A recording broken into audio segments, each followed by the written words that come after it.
ইসলাম ধর্মের অবমাননাকারীদের যেমন রুশদি তসলিমা ওই আসাদ নূর ভারতে অবস্থান করতে, তাদেরকে তো অত্যন্ত জামায়াদরে রাখে।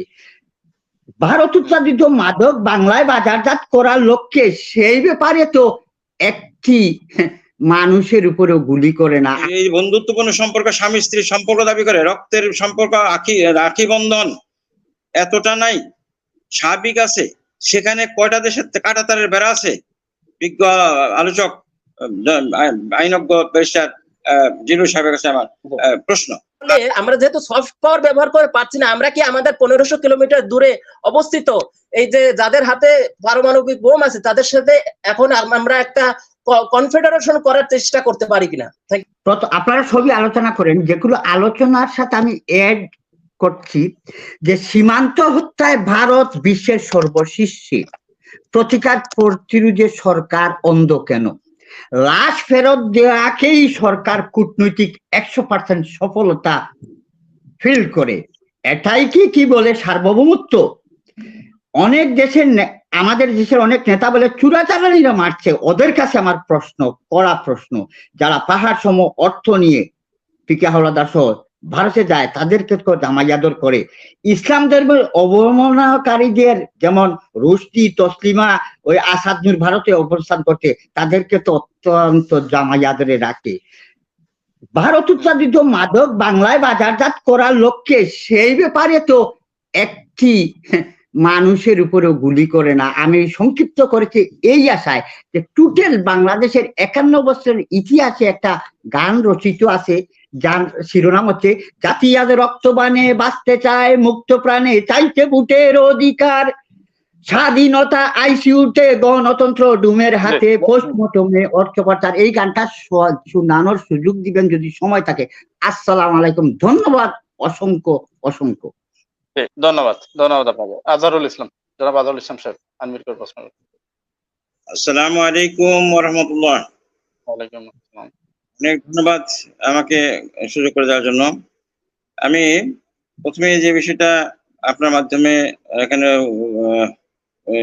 প্রেজেন্ট করতে চাচ্ছি সেটা হলো যে ঢাকা বিশ্ববিদ্যালয়ের স্বনামধন্য আইনের অধ্যাপক নজরুল সাহেব উনি বলেছেন যে ভারতের বিরুদ্ধে স্বাধীনতা ঘোষণা করতে হবে। এর আগে উনি বলেছেন যে ভারত যে শত্রু এটা বোঝাটাও একটা বিরাট সাফল্য।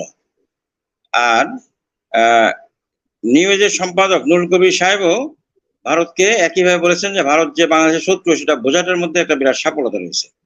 তো ওনারা কিন্তু এমন ব্যক্তিত্ব যে টক শোর মাধ্যমে ওনার পরিচিতি লাভ করেন নাই। ওনার স্ব অঙ্গনে একটা তারকা, এবং বিএনপির সময়ে বিএনপির দুর্বলতা নিয়ে ওনারা লিখেছেন, জাতীয় পার্টির সময় লিখেছেন, এখন ওনারা স্বচ্ছভাবে দৃঢ়তার সাথে দেশপ্রেমিক হিসেবে কথা বলছেন। আমি এর আগে এখানে একজন আলোচক আছেন, তার সামনে ভারতের আগ্রাসন নিয়ে আমি কথা বলছিলাম যে আমাদের বালিয়াডাঙ্গিতে ঢুকে কর্মরত কৃষকদের হত্যা করেছে। সেখানে উনি সেটাকে আমার প্রশ্নটাকে উড়িয়ে দিয়ে হালকা প্রশ্ন বলে উনি পাশ কেটে গেছেন। দেশপ্রেমিকতা বলতে কিছু থাকলে সেটা বলার কথা না। তো আমি এই জন্য ওনাকে প্রশ্ন করবো না, আমি প্রশ্ন করবো ব্যারিস্টার জিলু সাহেবের কাছে প্রশ্ন করবো যে পৃথিবীতে কয়টা দেশে প্রতিবেশীর সাথে এই বন্ধুত্বপূর্ণ সম্পর্ক স্বামী স্ত্রীর সম্পর্ক দাবি করে, রক্তের সম্পর্ক রাখি বন্ধন এতটা নাই, স্বাভাবিক আছে। সেখানে কয়টা দেশের কাঁটাতারের বেড়া আছে? বিজ্ঞ আলোচক আইনজ্ঞ ব্যারিস্টার জিলু সাহেবের কাছে আমার প্রশ্ন। আর সাথে আরেকটা প্রশ্ন, শেষ করছি, আরেকটা প্রশ্ন যে পৃথিবীর কোন দেশে আছে যে আরেকটা দেশে আমাদের 54টা নদী উজানে তারা দিচ্ছে না, আর আমাদের তিতাস সহ 10টা নদী বাদ দিয়ে বন্ধ করে দিয়ে তারা ওই ব্রিজ লোড নিতে পারবে না, 28 চাকার গাড়ি বহন করে তারা মাল বহন করছে। আর আমাদেরকে নেপাল সংক্ষিপ্ত করতে হবে, যারা আজহারুল ইসলাম সংক্ষিপ্ত করতে হবে, আমরা আলোচনায় যেতে হবে। এমআর খান। আমি খুব সংক্ষেপে দুটা বিষয় বলছি। প্রথমটা হচ্ছে ফরহাদ স্যার বললেন যে আমেরিকা আসলে সেন্ট মার্টিনে ঘাঁটি করে এখানে তাদের আসলে স্বার্থকে উদ্ধার করতে চায় এবং তাদের মিলিটারি উপস্থিতির জানান দিতে চায়। আসলে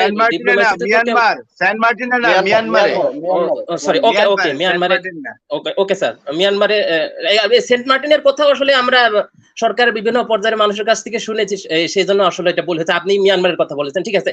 এখন যেটা বলতে চাই, ডিপ্লোমেসিতে তো স্যার বিনা স্বার্থে কেউ কিছু করে না, কিন্তু আমরা শুনেছিলাম যে যখন এই রোহিঙ্গাদের আগমন আমাদের দেশে অনেক পরিমাণে ঘটতে থাকে, তখন পশ্চিমা শক্তিগুলো, ইউরোপীয় ইউনিয়ন এবং আমেরিকা সহ তারা সামরিক অভিযানের সাহায্যের ব্যাপারেও বলেছিল, সরকার সেই বিষয়টা নাকচ করেছে।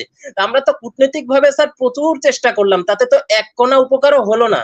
তাহলে তারা তাদের স্বার্থ ওখানে থাকবে, কিন্তু আমরা তাদের সামরিক সহযোগিতা, এমনকি তারা যখন আমাদের এখানে সেল নিক্ষেপ করতো, তখন কিন্তু আমরা ওই পশ্চিমা মিলিটারি অফিসারদের এখানে হচ্ছে ওই উখিয়া, কুতুবালং ওইসব এলাকায় রাউন্ড দিতে নিয়ে যেতাম, এবং তখন আবার ওই সেল নিক্ষেপ কিছুদিনের জন্য বন্ধ হয়ে থাকতো। তাহলে তাদের ওই সামরিক শক্তিকে ব্যবহার করেও যদি এবং তাদের সাথে কোঅপারেশনের, মিলিটারি কোঅপারেশনের মাধ্যমে, হার্ড পাওয়ার মিলিটারি কোঅপারেশনের মাধ্যমে যদি আমরা আমাদের সমস্যা থেকে নিষ্কৃতি পেতে পারি, সেই চেষ্টা করতে সমস্যা কোথায়? আর দ্বিতীয় বিষয়টা হচ্ছে, এটা আমি ক্যাপ্টেন মারুফ রাজু এবং ফরহাদ স্যার দুজনের কাছ থেকে মতামত প্রত্যাশা করবো। ভারতের সাথে তো স্যার আমাদের অনেক গভীর মধুর সম্পর্ক, কিন্তু এটার পরেও আমরা আমাদের স্বাধীনতার পর থেকে এই দিন পর্যন্ত এই হত্যাকাণ্ড এবং বর্ডার কিলিং থেকে নিষ্কৃতি, আমি শেষ করছি স্যার প্লিজ, নিষ্কৃতি লাভ করতে পারছি না। তাহলে 2021 সালে যখন ওই কুমিল্লাতে ওই দুঃখজনক কমনাল টেনশনের ঘটনাটা ঘটেছিল দুর্গাপূজায়, তখন কিন্তু ভারতের ওই বিজেপি, আরএসএস, সাং পরিবারের সব উগ্র হিন্দুত্ববাদী গোষ্ঠীরা বাংলাদেশের বিভিন্ন বর্ডারে, আমি শেষ করছি প্লিজ, বিভিন্ন বর্ডারে মিছিল করে বলছিল বাংলাদেশে এখন ভারতের সৈন্য পাঠাও, বাংলাদেশ ভারতের সাথে দখল করে নাও, ভারতের সাথে মিলিয়ে দাও। তখন কিন্তু মাননীয় প্রধানমন্ত্রী দূরদর্শিতার সাথে বাংলাদেশে নিযুক্ত পাকিস্তানের হাই কমিশনারকে তার বাসভবনে ডেকে বলেছিলেন যে আমরা পাকিস্তানের সাথে সম্পর্ক এগিয়ে নিতে চাই, এবং মিডিয়ার সামনে বলেছিলেন যে ভারত যাতে এমন কিছু না করে যাতে আমি শেষ করছি, সংক্ষিপ্ত, ভারত যাতে শেষ আমার হয়ে গেছে, ভারত যাতে এমন কিছু না করে যাতে বাংলাদেশে মিসআন্ডারস্ট্যান্ডিং এর সৃষ্টি হয়। তাহলে আমরা যেহেতু সফট পাওয়ার ব্যবহার করে পারছি না, আমরা কি আমাদের 1500 কিলোমিটার দূরে অবস্থিত এই যে যাদের হাতে পারমাণবিক বোম আছে তাদের সাথে এখন আমরা একটা কনফেডারেশন করার চেষ্টা করতে পারি কিনা? 23শে জুন এবং ক্ষমতার থেকে চলে গেছেন 15ই জুলাই। ক্ষমতার থেকে যাওয়ার 4 দিন আগে 11ই জুলাই ওনাকে বাড়ি পাঠানো হয়। এটা গুগলে সার্চ করে এখন পেলাম, আপনি ভালো করে চেক করে দেখবেন। শেখ হাসিনা সাইন করে ওনাকে বরখাস্ত করে ওনাকে চাকরি থেকে দিয়ে তারপরে উনি ক্ষমতা 4 দিন পরে ওনারা ক্ষমতা থেকে চলে যান। আমি আবার দেখবো, আমি তো উনি রেজিস্ট্রেট হলেন কোন সরকারের আমলে সেটা একটু জানতে চাই। আমি রিইনস্টেটের ব্যাপারটা চেক করিনি, আমি ওনাকে রেজিস্ট্রেটের ব্যাপারটা একটু রাজু ভাই চেক করেন, আমিও করবো আর কি। উনি মাত্র 1 বছর পরে ফোনে আপনার সঙ্গে এই বিষয়ে আবার আমরা যদি ভুল হয়ে থাকে আমি আপনাকে এটা আমি রিপোর্ট করব। আপনি কারেক্ট, উনি রিইনস্টেট শেখ হাসিনার আমলেই হয়েছেন, কিন্তু আমি এটা জানি যে রেজিস্ট্রেট প্রধানমন্ত্রী শেখ হাসিনার আমলে হয়েছেন না, রিইনস্টেট হননি, উনি তখন বিডিআর প্রধান হয়েছেন, 1 বছরের বেশি সময় ছিলেন ডিরেক্টর জেনারেল ছিলেন বিডিআর। ভাই যখন তাকে বিডিআর প্রধান করে তখন তো জানে না যে পদুয়াতে যে উনি অ্যাকশন নেবেন। যখন অ্যাকশন নিয়েছেন মাত্র 4 দিন আগে, শেখ হাসিনা সরকার ক্ষমতা ত্যাগের 4 দিন আগে, বিএনপি জোট ক্ষমতায় আসার 4 দিন আগে। কিন্তু বিএনপির আমলে তো উনি চাকরি হারিয়েছিলেন, ও তার চাকরি থেকে সরিয়ে দিল, এবং প্রধানমন্ত্রী শেখ হাসিনা তো ওনাকে রিইনস্টেট করেছিলেন। না না, এটা রিইনস্টেটের কথাটা আমি আপনার কাছে ফার্স্ট শুনলাম, বাট তাকে চাকরি থেকে বাড়ি পাঠিয়েছে শেখ হাসিনা।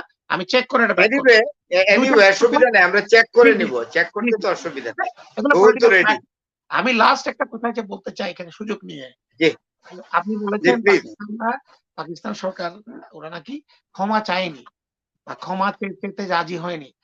অদূর ভবিষ্যতে যখন যদি আওয়ামী লীগ সরকার কখনো ক্ষমতা থেকে যায় এবং বিএনপি সমর্থিত জোট বা বিএনপি যদি ক্ষমতা আসে, কখনো আসে, কারণ আপনারা তো মনে করেন আসবে না, আমরা আশা করি আসবে, অবশ্যই অবশ্যই পাকিস্তানের সাথে সম্পর্ক উন্নয়ন করা হবে এবং স্ট্র্যাটেজিক পার্টনারশিপ করা হবে, এবং নিউক্লিয়ার ওয়েপন যে পাকিস্তানের আছে এটাকে ডেটারেন্ট হিসেবে, একটা ব্যালেন্স অফ পাওয়ার হিসেবে, ভারত যে আমাদের উপরে যেভাবে চড়ে বসেছে এটাকে ব্যালেন্স করার জন্য আমাদের পাকিস্তান চায়নার স্ট্র্যাটেজিক পার্টনার হতে হবে।